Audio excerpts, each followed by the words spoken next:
ത്രിയേക ദൈവത്തിന് സ്തുതി. എല്ലാവർക്കും ഹെർമിറ്റ്സ് ടോക്സിലേക്ക് സ്വാഗതം.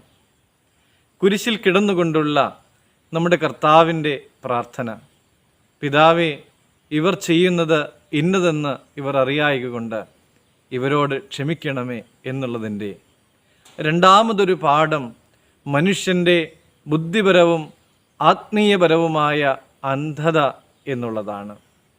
നമ്മുടെ കർത്താവിന് നേരെ വിചാരണ നടക്കുമ്പോൾ തന്നെ അവനെ ക്രൂശിക്ക എന്ന് ആക്രോശിക്കുന്ന ജനങ്ങളെ നമുക്ക് കാണുവാനായിട്ട് സാധിക്കും. തൻ്റെ കാൽവറിയിലേക്കുള്ളതായ യാത്രയിലും കുരിശിന് മുമ്പിലും തന്നെ പരിഹസിച്ച ഒത്തിരി ആളുകളുണ്ട്. ഇവരാരും പാപികളോ കുറ്റക്കാരോ ഒന്നുമായിരുന്നില്ല, പകരം അന്ധത ബാധിച്ചവരായിരുന്നു. അത് ബാഹ്യമായ അന്ധതയല്ല, അത് ആന്തരികമായ അന്ധതയാണ്. ഈ ആന്തരികമായ അന്ധത നീങ്ങിപ്പോകണമെങ്കിൽ പൂർണ്ണ ഹൃദയത്തോടും പൂർണ്ണ മനസ്സോടും കൂടെ ദൈവത്തെ സ്നേഹിക്കുവാനായിട്ട് സാധിക്കണം.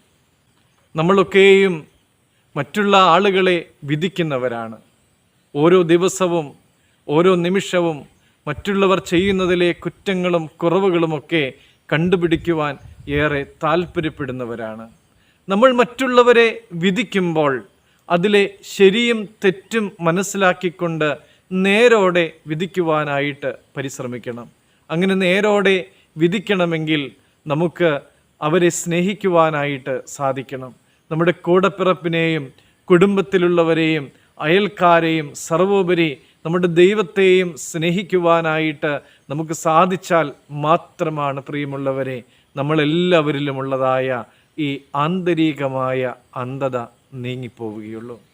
ആ അന്ധത നീങ്ങിപ്പോകുവാൻ, ആന്തരികമായി വെളിച്ചം ലഭിക്കുവാനായിട്ട് നമുക്കെല്ലാവർക്കും കർത്താവിൻ്റെ ക്രൂശിൻ്റെ അരികിലേക്ക് ചെല്ലാം. ദൈവം അനുഗ്രഹിക്കട്ടെ.